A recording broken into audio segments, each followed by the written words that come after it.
When the practitioner cries, there is a moment. When someone speaking about the awakening of life suddenly pauses and begins to cry, not because they do not understand the Dharma, not because they spoke incorrectly, but perhaps because they suddenly see a vast distance between what they speak about and the way they are actually living. The listeners may feel moved, but if we listen a little more deeply, we may sense something else, something quietly choking inside, a very gentle but very real question. If one has understood the path, why does suffering still remain? We often believe understanding the Dharma brings lightness, practice brings peace, seeing impermanence leads to letting go. But reality is not that simple. There are people who speak beautifully about detachment, yet inside their hearts are filled with worries. There are people who teach deeply about non-self, yet are secretly carrying a very heavy self. I am a practitioner. I understand the Dharma. I am guiding others, and that very self is what exhausts them.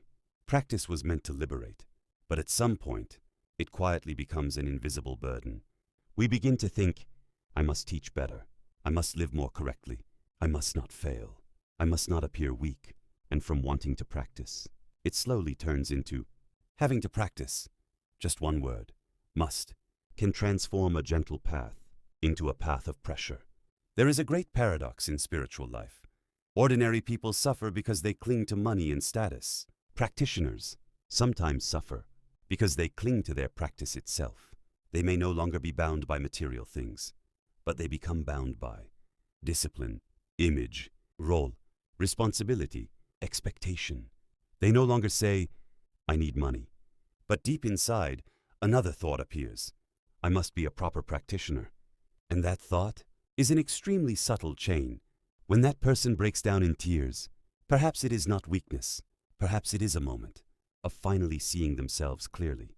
They realize, I speak about freedom, yet my mind is still bound.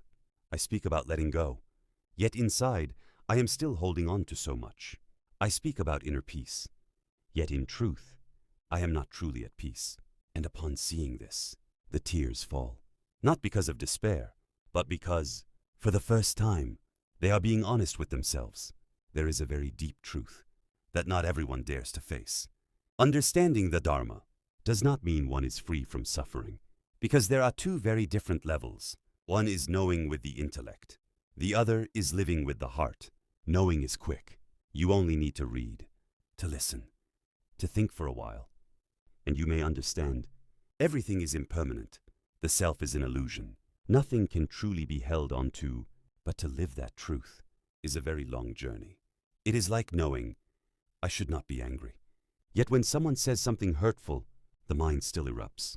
It is like knowing, I should not cling.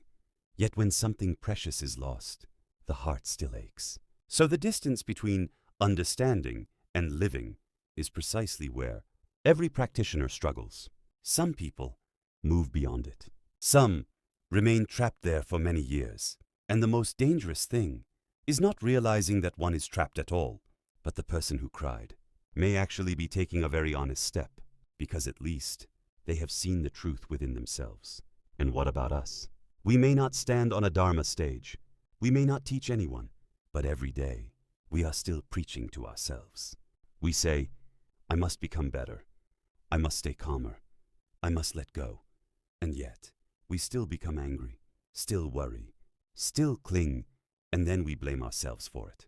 That too is another form of self-bondage. Perhaps what truly matters is not how much we understand, how long we have practiced, how many spiritual things we have done, but rather, in this very moment, are we being honest with ourselves?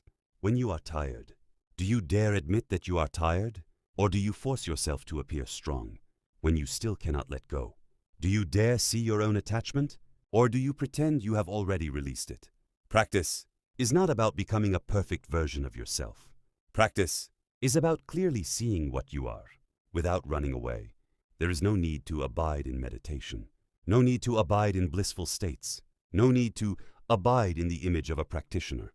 Simply, when seeing, know that you are seeing. When hearing, know that you are hearing. When suffering, Know that suffering is present. Do not add another thought. I must get rid of this suffering. Because in that very moment, you have already fallen into seeking. And as the Diamond Sutra teaches, abide nowhere and let the mind arise. Not clinging anywhere, yet the mind remains clear. That is true freedom. A practitioner does not need to be perfect. A practitioner only needs to stop pretending to themselves. And sometimes, a single tear is actually a step forward. Not because it is beautiful, but because in that moment, nothing is hidden anymore. If one day, you also feel that, you are practicing, yet feeling heavy. You are trying, yet feeling exhausted. You are walking, yet feeling lost. Do not rush to blame yourself. Just pause for a moment and look deeply. Are you truly practicing, or are you trying to become someone? If it is the second, gently let it go. Because this path is not meant to turn you into a great practitioner. It is meant to free you from being bound by anything at all, even by the practice itself.